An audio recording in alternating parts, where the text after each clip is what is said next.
যখন মাইয়েতকে কবরে শোয়ানো হয় তখন সে তাকে দাফন করে যাওয়া ব্যক্তিদের হাঁটার খসখস আওয়াজ শুনতে পায়।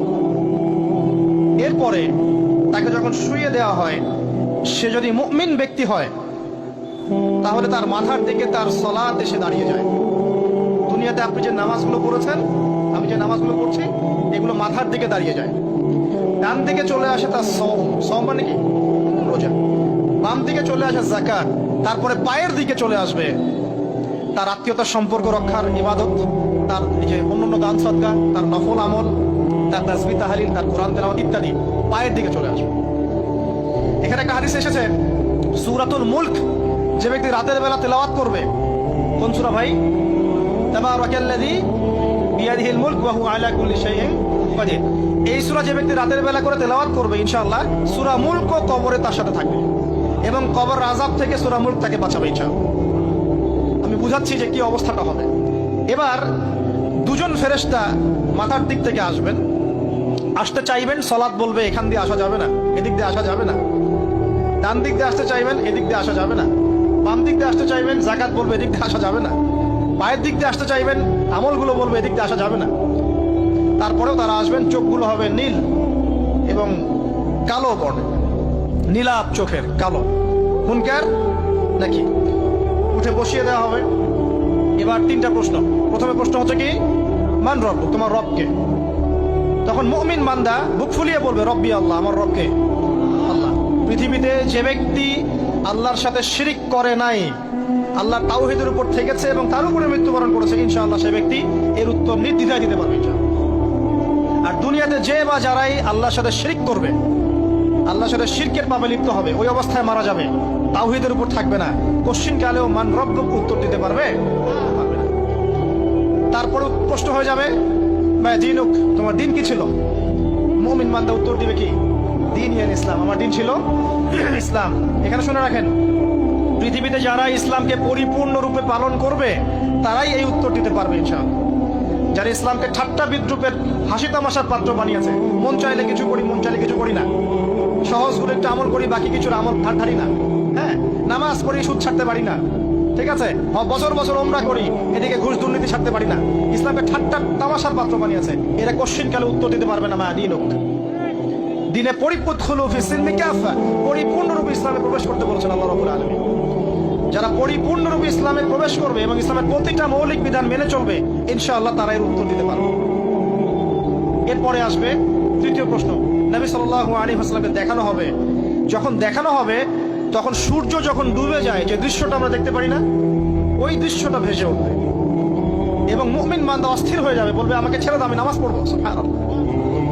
তার কারণ তার কাছে মনে হবে যে আসরের ওয়াক্ত হয়ে গেছে, আসরের ওয়াক্ত হয়ে গেছে, আসরের ওয়াক্ত চলে যাচ্ছে, আমাকে নামাজ পড়তে হবে। চিন্তা করেছেন?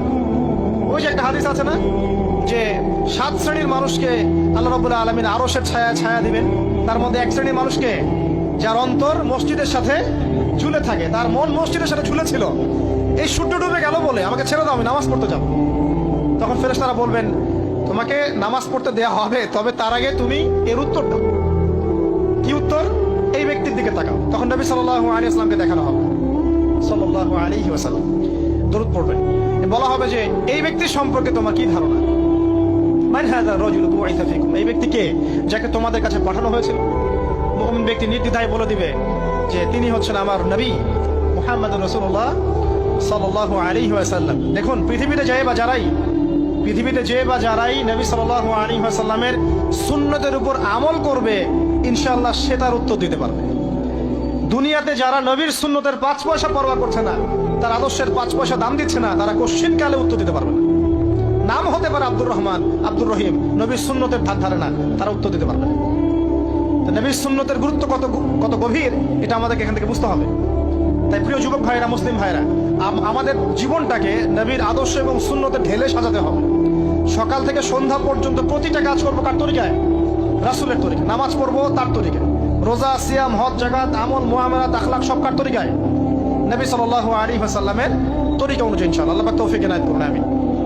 এবার ফেরেশতা দুজন জিজ্ঞাসা করবেন অবাক হয়ে, যে তুমি কিভাবে এটা জানলে?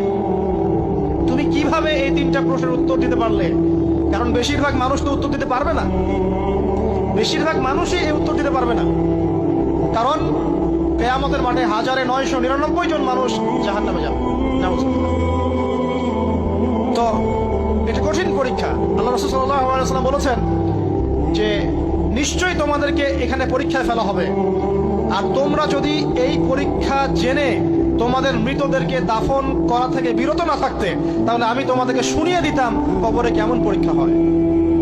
মানে যদি আমরা শুনতে পারতাম যে কবরে কেমন পরীক্ষা হয়, আমরা ভয়ে আমাদের মৃতদেরকে দাফন পর্যন্ত করতাম না। এটা নবীজি বলছেন সাল্লাল্লাহু আলাইহি ওয়াসাল্লাম। তাকে জিজ্ঞাসা করা হবে যে তুমি কিভাবে জানলে এটা? বেশিরভাগ মানুষ তো পারে না উত্তর দিতে। তখন সেই ব্যক্তি বলে বসবে, সেই ব্যক্তি বলবে যে ক্বরাআতু কিতাব আল্লাহ, আমি আল্লাহর কিতাব এই কোরআন পড়েছি।